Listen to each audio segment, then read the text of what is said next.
This is IGN. Coming up, a new report shows that younger Americans have spent 25% less on video games this year. Welcome to your IGN Daily Update. But first, with the upcoming launch of Superman, a new Batman movie in the works, and confirmation that a new Wonder Woman film is in development, the obvious next question is whether we'll see the Super Trio team up in the rebooted DCU at some point. Based on comments from James Gunn, that sounds likely. Speaking to Deadline on the red carpet for Superman, Gunn, who wrote and directed the film and is stewarding DC Studios alongside Peter Safran, was asked if there's a chance fans will get to see Superman, Batman, and Wonder Woman on the big screen together. Gunn's response made it clear a team-up is on the cards. Of course, yeah, he said. However, he qualified that statement by saying it won't happen for some time, but not in the next movie, he said. Presumably, this is a reference to next year's Supergirl. Deadline then followed up to ask if there were talks of it happening at some point in the next few years, and Gunn pushed back on the idea of formal talks happening at this point.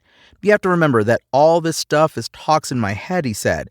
So there's a lot of chatter in my head that does a lot of things.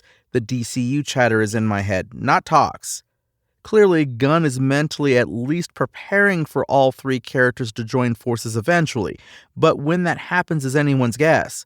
While Superman has a release date, as do 2026's Supergirl and Clayface, other DCU projects seem rather nebulous.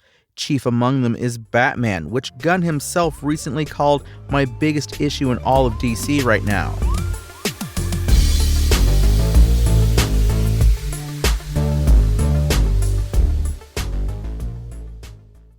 Younger Americans are spending 25% less on video games today than this time last year. That's according to a report by the Wall Street Journal, which used data from market research company Circana to analyze the spending habits of young Americans. While spending was down 13% across the board from January to April 2025 for 18 to 24-year-olds, particularly on accessories, technology, and furniture, which fell by 18, 14, and 12% respectively, video game spending saw the largest fall. This is not a trend observed in older age groups. Spending also dropped in the categories of prestige beauty, clothing and apparel, and sports equipment. The Wall Street Journal posits that a combination of economic challenges is driving the decline, with graduates struggling to find employment and credit card delinquency rates highest for 18 to 29-year-olds. Young grads are having a much tougher time finding jobs, the report reads. Student loan payments are restarting for millions of borrowers. Over roughly the past year, credit card delinquency rates have risen to their highest points since before the pandemic and are highest for those 18 to 29, according to the New York Federal Reserve. It's worth noting that the time period featured in the study does not include the June launch of the Nintendo Switch 2, which will boost the figures, and next year's launch of Grand Theft Auto 6 is expected to set records for consumer spending not just on video games, but all of entertainment. Meanwhile, the cost of gaming has gone up, with some publishers moving to $80 for video games, consoles rising in price, and in-game monetization becoming more aggressive. The report comes at a time of great instability across the games industry despite record profits. Around 2,800 game devs have lost their jobs in the first half of 2025 alone, on top of 14,600 cuts in 2024 and 10,500 in 2023. That 2025 figure does not include the shocking news that Microsoft plans to lay off around 9,100 people, with some of the cuts hitting Microsoft's gaming business.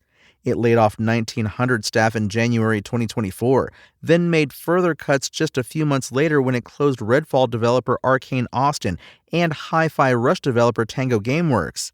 In September 2024, Microsoft cut a further 650 staff from its gaming business.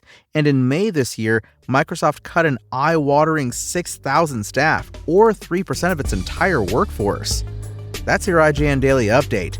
My name is Tony Jackson, and if you want more news on your favorite games and entertainment topics, make sure to visit us at IGN.com. You can also download our free app on your phone or console and subscribe to our weekly podcasts through the podcast service of your choice.